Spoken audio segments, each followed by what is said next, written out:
Ya, assalamualaikum warahmatullahi wabarakatuh. Perkenalkan, nama saya Raffi Marfiano, MM saya 2270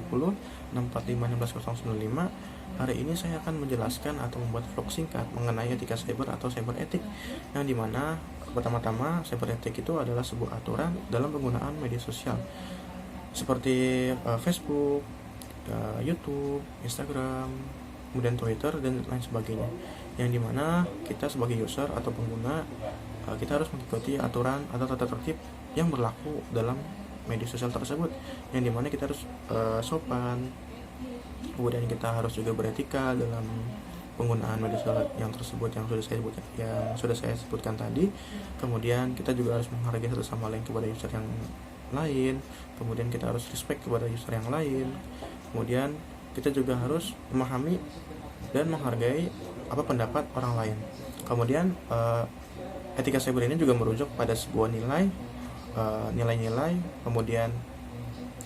nilai-nilai moral dan juga perilaku individu serta kelompok dalam media sosial, yang dimana kita juga harus menghargai pendapat orang lain. Kemudian kita juga harus menjadi pribadi yang baik di dalam media sosial tersebut. Kita juga harus, intinya kita harus sopan dan juga beretika dalam penggunaan media sosial tersebut, yang dimana ada beberapa konsep utama dalam etika cyber, yaitu ada tanggung jawab, keamanan, privasi, serta penggunaan teknologi dengan integritas, yang dimana kita juga harus menghargai dan juga tanggung jawab apa yang sudah menghargai, maksudnya kita harus menghargai pendapat orang lain dan juga tanggung jawab apa yang sudah kita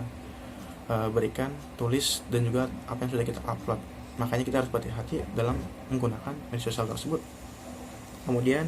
ada beberapa aspek penting dari cyber etik ini, yaitu yang pertama privasi. Yang pertama privasi yaitu menghormati privasi orang lain dengan tidak mengakses atau menyebarkan informasi pribadi tanpa izin, yang dimana kita harus atau tidak boleh menyebarkan informasi tanpa izin dari orang tersebut, ya dimana kita juga harus berhati-hati dalam informasi yang tidak jelas asalnya atau hoax, ya teman-teman, seperti itu. Kemudian ada lagi yaitu memahami dan menghormati batasan privasi dalam komunikasi digital. Nah, di sini kita juga harus memahami dan juga menghormati pendapat orang lain atau opini orang lain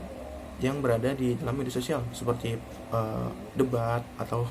yang lainnya seperti itu. Kemudian ada namanya hak cipta dan kepemilikan intelektual, di mana ini adalah menghormati hak cipta dan kepemilikan intelektual orang lain dengan tidak menyalin atau menyebarkan karya tersebut materi tanpa izin atau menyebarkan materi tanpa izin, seperti itu. Nah, di mana kita juga harus atau tidak menyebarkan hak yang bukan haknya kita, seperti video-video upload di dalam YouTube, seperti itu contohnya kecil. Kemudian menyebarkan video-video yang tidak jelas asal usulnya, itu juga menyebar hoax, ya teman-teman, yang dimana kita juga tidak boleh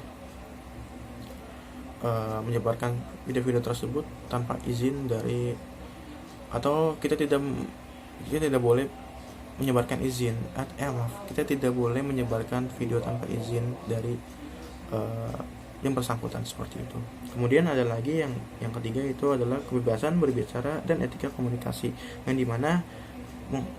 menghormati hak kebebasan berbicara sambil mempertimbangkan dampak kata-kata dan tindakan di lingkungan digital, yang dimana kita juga bebas berbicara, namun kita juga harus menghargai satu sama lain dan juga memahami satu sama lain kepada user yang lain juga. Kita tidak boleh egois, kita tidak boleh